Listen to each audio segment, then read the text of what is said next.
வவுனியா நகரிலிருந்து 18 கிலோமீட்டர் தொலைவில் அமைந்திருக்கின்ற 5 ஏக்கர் 9 பரப்பு நிலப்பரப்பை கொண்ட இந்த மாபெரும் காணி விற்பனைக்குள்ளது.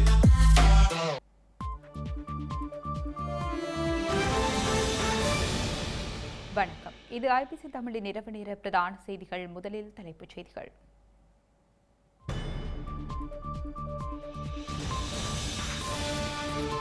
இலங்கையில் நீக்கப்படவுள்ள பயங்கரவாத தடை சட்டம், பொதுமக்கள் அபிப்பிராயத்திற்கு குழு ஒன்று நியமனம். வலி நிவாரணியை போதைக்காக பயன்படுத்திய ஊழியர் கைது, போலி மருந்து சிட்டை தயாரித்து மோசடி. எதிர்க்கட்சியை மௌனிக்கச் செய்ய கைது நடவடிக்கைகள், அனுரவின் திட்டம் என நாமல் சூளுரை. சுற்றுலாவுக்கு அழைத்துச் செல்லாமையால் பாடசாலை மாணவன் போராட்டம், நடவடிக்கை எடுத்த கல்வி திணைக்களம். முதல்வர் வேட்பாளராக அறிவிக்கப்பட்ட விஜய், முழு அதிகாரமும் விஜய்க்கு என செயற்குழு கூட்டத்தில் தீர்மானம்.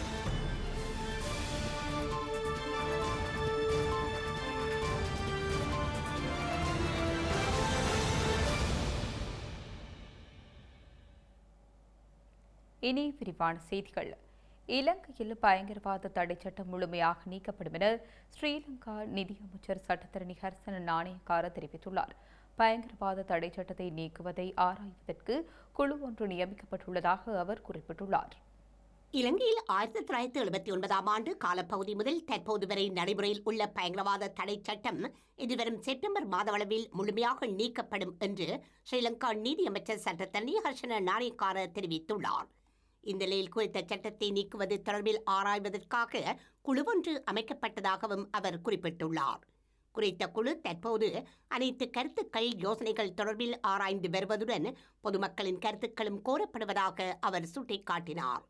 கருத்து சுதந்திரம், அரசியல் சுதந்திரம், அடையாளம் என்பவற்றை பாதுகாக்கும் வகையிலும் சர்வதேச நியமனங்களுக்கு அமையவும் மக்களின் அடிப்படை உரிமைகளை பாதுகாக்கும் வகையிலுமே புதிய சட்டத்தை இயற்ற எதிர்பார்ப்பதாக அவர் தெரிவித்துள்ளார். அதேவேளை நூதன பூகோள பயங்கரவாதத்துக்கு முகம் கொடுப்பதற்குரிய சட்ட பாதுகாப்பு கவசமும் அவசியம் எனவும் அதற்குரிய ஏற்பாடும் செய்யப்படும் எனவும் நீதியமைச்சர் மேலும் குறிப்பிட்டுள்ளார். ஸ்ரீலங்கா அரசாங்கத்தின் கைது நடவடிக்கைகள் எதிர்க்கட்சியினரை மௌனிக்கச் செய்வதற்கான திட்டமை என ஸ்ரீலங்கா பொதுஜன பெரமுனவின் நாடாளுமன்ற உறுப்பினர் நாமல் ராஜபக்ஷ தெரிவித்துள்ளார்.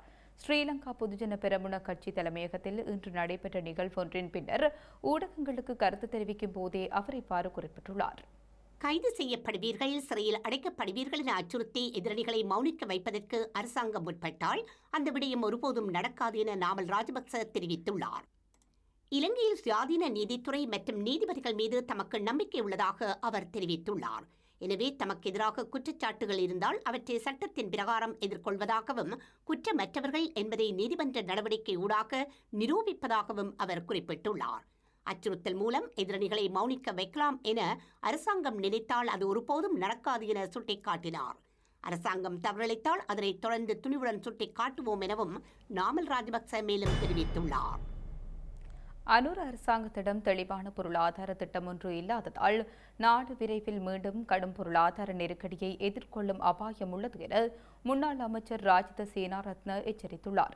நாட்டை காப்பாற்ற வேண்டுமானால் அது பொருளாதாரத்தால் மட்டுமே முடியும் என அவர் குறிப்பிட்டுள்ளார். ஊழல் கட்டுப்பாடு, வளர்ச்சி ஆகியவை முக்கியமானவை என்றாலும் அதற்கு அடிப்படையானது பொருளாதாரம் என முன்னாள் அமைச்சர் ராஜித சேனாரத்ன தெரிவித்துள்ளார். தற்போதைய அரசாங்கம் பொருளாதாரத்தை மீண்டும் உருவாக்க வேண்டிய அவசியத்தை புரிந்து கொள்வதில்லை என்றும் அதற்கான திட்டமோ நடவடிக்கையோ எதுவும் இல்லை என்றும் அவர் குற்றம் சாட்டியுள்ளார். அவ்வாறு திட்டமின்றி செயற்பட்டால் ஆகஸ்ட் இறுதிக்குள் இந்த பொருளாதார நெருக்கடி மிகவும் கடினமான கட்டத்திற்கு நகரும் எனவும் ராஜித சேனாரத்ன சுட்டிக்காட்டியுள்ளார். ஆண்டு இறுதிக்குள் அது தீவிரமாவதும் உறுதி எனவும் அவர் குறிப்பிட்டுள்ளார். அத்துடன் அடுத்த ஆண்டின் முதல் காலாண்டில் முழு நாடும் மிகப்பெரிய நெருக்கடிக்குள்ளாகும் எனவும் ராஜித சேனாரத்ன எச்சரித்துள்ளார். இதனை தவிர்க்க அரசாங்கம் உடனடியாக அனைத்து தரப்பினருடனும் கலந்தாலோசித்து நியாயமான மற்றும் செயல்திறன் கொண்ட பொருளாதார திட்டத்தை உருவாக்க வேண்டும் எனவும் திவாலான நிலைமையிலிருந்து மீள்வது எளிதல்ல என்பதை அரசாங்கம் உணர வேண்டும் என்றும் அவர் சுட்டிக்காட்டினார். இலங்கையில் அத்தியாவசிய பொருட்களின் விலைகள் மற்றும் எரிபொருட்களின் விலைகளும் உயர்த்தப்பட்டுள்ளதாக ஐக்கிய மக்கள் சக்தியின் பொதுச் செயலாளர் ரஞ்சித் மத்தும பண்டார தெரிவித்துள்ளார். உலக சந்தையில் எரிபொருள் விலை குறைவடைந்ததும் இலங்கையில் எரிபொருளின் விலை உயர்வடைந்துள்ளதாக அவர் குற்றம் சுமத்தியுள்ளார். நாட்டு மக்களுக்கு வாழ முடியாத நிலை உருவாகியுள்ளது என குறிப்பிட்ட ஐக்கிய மக்கள் சக்தியின் பொதுச் செயலாளர் ரஞ்சித் மத்ம பண்டார கடந்த வாரத்தில் எரிபொருட்களின் விலை உயர்த்தப்பட்டுள்ளதாக சுட்டிக்காட்டியுள்ளார். இந்த ஆண்டு ஜனவரி மாதம் உலக சந்தையில் மசகு எண்ணெய் ஒரு பீப்பாய் $79.27 காணப்பட்டதுடன் ஏப்ரல் மாதம் ஒரு பீப்பாய் மசகு எண்ணெய் விலை $68.13 வீழ்ச்சியடைந்துள்ளதாகவும் சுட்டிக்காட்டியுள்ளார். தற்பொழுது உலக சந்தையில் ஒரு பீப்பாய் மசகு எண்ணெயின் விலை $66.36 வீழ்ச்சியடைந்துள்ளதாகவும் அவர் குறிப்பிட்டுள்ளார். ஆனால் இலங்கையில் எரிபொருள் விலை உயர்த்தப்பட்டுள்ளதாகவும் அவர் குற்றம் சுமத்தியுள்ளார். மின்சார சபை மற்றும் மின்வெளி எரிசக்தி அமைச்சில் ஊழல் மோசடிகள் இடம்பெறுவதாகவும் ஆட்சி பொறுப்பினை ஏற்றவுடன் ஊழலை இல்லாதொழித்து மின் கட்டணத்தை குறைப்பதாக தேசிய மக்கள் சக்தி அரசாங்கம் பிரச்சாரம் செய்திருந்ததாக அவர் சுட்டிக்காட்டியுள்ளார்.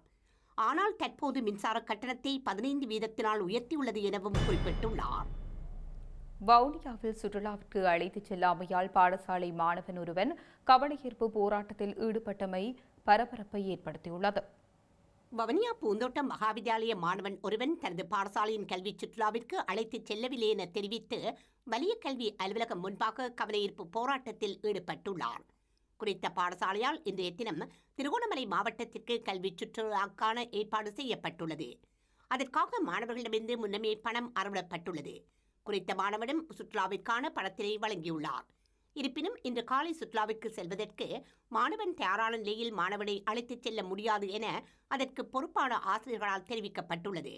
இதனால் கவலையடைந்த மாணவன் தனது பெற்றோருடன் வலிய கல்வி அலுவலகம் முன்பாக சத்தியாகிரக போராட்டத்தில் ஈடுபட்டிருந்தார். இதனையடுத்து வலய கல்வி அதிகாரிகள் பாடசாலை நிர்வாகத்திற்கு அழைப்பினை ஏற்படுத்தி மாணவனை சுற்றுலா அழைத்துச் செல்வதற்கான ஏற்பாடுகளை மேற்கொள்ளுமாறு பணிப்புரை வழங்கியிருந்தனர். இதனையடுத்து மாணவன் தனது போராட்டத்தை கைவிட்டிருந்தமை குறிப்பிடத்தக்கது. மட்டக்களப்பு போதனா வைத்தியசாலையில் போலியான மருந்து சீட்டை தயாரித்து விலை உயர்ந்த மருந்தொன்றை பெற்றுக்கொள்ள முயற்சித்த வைத்தியசாலையின் சிற்றூழியர் ஒருவர் கைது செய்யப்பட்டுள்ளார்.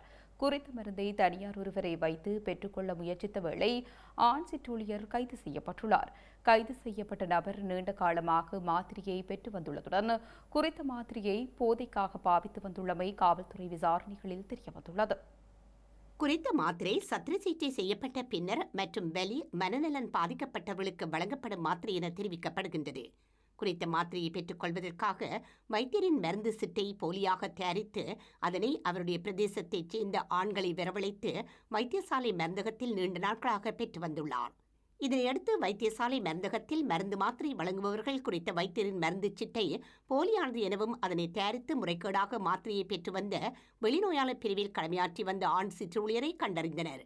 இது தொடர்பாக வைத்தியசாலை பணிப்பாளரின் கவனத்திற்கு கொண்டு வந்துள்ளதை அடுத்து சம்பவ தினமான நேற்று வழமை போல குறித்த சிற்றூழியர் மாத்திரையை பெற்றுக் கொள்வதற்காக அவருடைய ஊரைச் சேர்ந்த ஒருவரை வரவழைத்து அவரின் நோய்க்கு குறித்த மாத்திரையை வழங்கும்படி வைத்திய மருந்து சிட்டை தயாரித்து அவருக்கு உதவி செய்வது போல அந்த மருந்து சீட்டுடன் அவரை கூட்டிக் கொண்டு வைத்தியசாலை மருந்தகத்திற்கு சென்றுள்ளார்.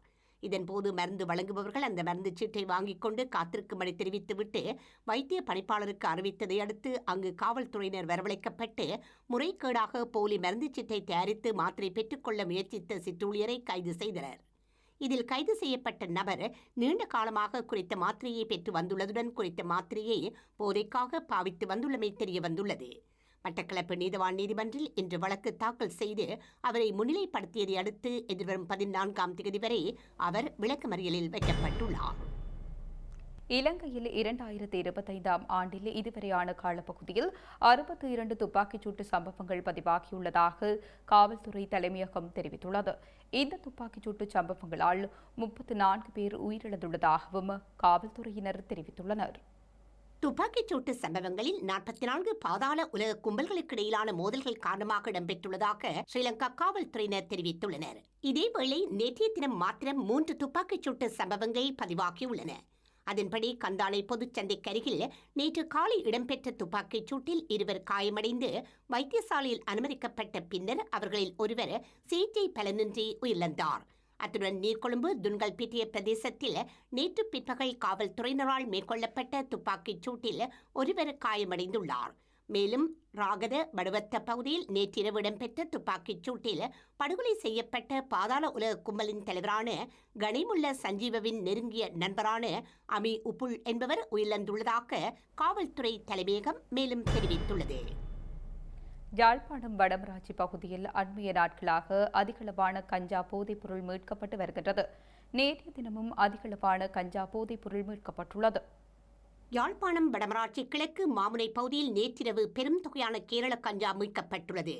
ஸ்ரீலங்கா கடற்படையினர் மற்றும் மருதங்கேணி காவல்துறையினருக்கு கிடைத்த ரகசிய தகவலின் அடிப்படையில் நேற்றிரவு விசேட சுற்றிவளைப்பு நடவடிக்கை மாமுனை பகுதி முழுவதும் மேற்கொள்ளப்பட்டுள்ளது. இந்த சுற்றிவளைப்பில் 71.4 கிலோகிராம் கேரள கஞ்சா அடங்கிய 38 பொதிகள் மீட்கப்பட்டுள்ளதுடன் சந்தேக நபர் தப்பிச் சென்றுள்ளார். மீட்கப்பட்ட கேரள கஞ்சா மருதங்கேணி காவல்துறை நிலையத்தில் வைக்கப்பட்டுள்ளதுடன் மேலதிக விசாரணைகளை மருதங்கேணி காவல்துறையினர் மேற்கொண்டு வருகின்றனர். 2026ஆம் ஆண்டு தமிழக சட்டசபை தேர்தலில் தமிழக வெற்றிக் கழக தலைவர் விஜய் முதலமைச்சர் வேட்பாளராக அறிவிக்கப்பட்டுள்ளார். கட்சியின் தவேக செயற்குழு கூட்டத்தில் பல்வேறு தீர்மானங்களும் மேற்கொள்ளப்பட்டுள்ளன. அடுத்த ஆண்டு நடைபெறவுள்ள தேர்தலில் திமுக, அதிமுக, நாம் தமிழர் கட்சி, தவேக என 4 முனை போட்டி ஏற்படும் என்று அரசியல் நிபுணர்கள் கூறுகின்றனர். 2026 சட்டசபை தேர்தலுக்கு அனைத்து கட்சிகளும் தயாராக ஆரம்பித்துள்ளன. ஆளும் திமுக 200 தொகுதிகளை குறிவைத்து ஏற்கனவே பிரச்சாரத்தை ஆரம்பித்துள்ளது. மேலும் 2 கோடி உறுப்பினர் சேர்க்கை பணிகளையும் திமுக தீவிரப்படுத்தியுள்ளது. இந்நிலையில் தவேக செயற்குழு கூட்டத்தில் கழகத் தலைவர் விஜய் முதலமைச்சர் வேட்பாளராக அறிவிக்கப்பட்டுள்ளார். தவேக செயற்குழு கூட்டம் சென்னை பெனையூரில் உள்ள தலைமைக் கழகத்தில் கட்சித் தலைவர் விஜய் தலைமையில் இன்று நடைபெற்றது. கூட்டத்தில் பல்வேறு முக்கிய தீர்மானங்கள் நிறைவேற்றப்பட்டுள்ளன. சட்டசபை தேர்தலில் கூட்டணி உள்ளிட்ட முடிவுகள் எடுப்பது குறித்து கட்சித் தலைவர் விஜய்க்கு முழு அதிகாரம் வழங்கப்பட்டுள்ளது. சட்டசபை தேர்தலை சந்திக்கும் விதமாக செப்டம்பர் மாதம் முதல் வாரம் முதல் டிசம்பர் மாதம் வரை விஜய் தீவிர சுற்றுப்பயணம் மேற்கொள்ள உள்ளார். ஆகஸ்ட் மாதத்தில் 2வது மாநில மாநாடு நடத்தப்படும் என தீர்மானிக்கப்பட்டுள்ளது.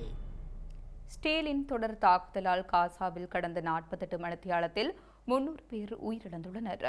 இந்த நிலையில் மேற்கு கரையை காசாவுடன் இணைக்க ஸ்டேலிய அமைச்சரவையில் கோரிக்கை முன்வைக்கப்பட்டுள்ளது. காசாவில் ஸ்டேலின் தாக்குதலால் உணவுக்காக காத்திருந்த 45 பேர் உட்பட 94 பலஸ்தீனியர்கள் ஒரே நாளில் உயிரிழந்துள்ளனர்.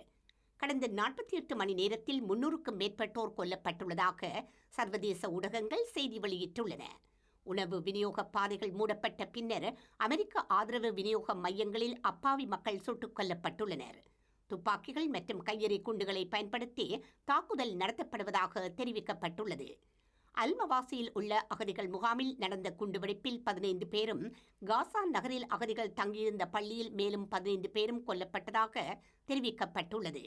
அமெரிக்க ஜனாதிபதி டொனால்ட் ட்ரம்ப் 60 நாள் போர் நிறுத்தத்தை முன்மொழிந்ததில் இருந்து இஸ்ரேல் பலஸ்தீன மோதல் தொடர்ந்துள்ளது. இதற்கிடையில் இஸ்ரேலிய அமைச்சரவையில் உள்ள அமைச்சர்கள் இஸ்ரேலுடன் மேற்கு கரையை இணைக்க வேண்டும் என்ற கோரிக்கை முன்வைக்கப்பட்டுள்ளமை போர் தீவிரமடைவதற்கு மேலும் வழிவகுத்துள்ளதாக பல தரப்பினரும் தெரிவித்துள்ளனர். செய்திகளின் நிறைவாக மீண்டும் தலைப்புச் செய்திகள்.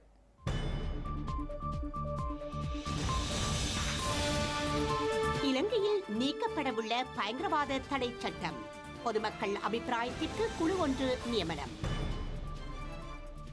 வலி நிவாரணியை போதைக்காக பயன்படுத்திய ஊழியர் கைது, போலி மருந்து சிட்டை தயாரித்து மோசடி. எதிர்க்கட்சியை மௌனிக்கச் செய்ய கைது நடவடிக்கைகள், அனுரவின் திட்டம் என நாமல் சூளுரை. சுற்றுலாவுக்கு அழைத்துச் செல்லாமையால் பாடசாலை மாணவன் போராட்டம், நடவடிக்கை எடுத்த கல்வி திணைக்களம்.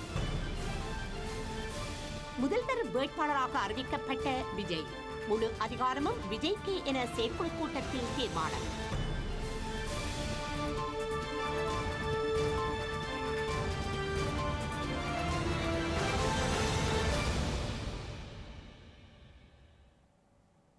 இத்துடன் ஐபிசி தமிழின் இரவு நேர பிரதான செய்திகள் நிறைவு பெற்றன. உடனுக்குடன் செய்திகளை அறிந்து கொள்ள ibctamil.com என்ற நமது இணையதளத்தை பார்வையிடுங்கள். வணக்கம்.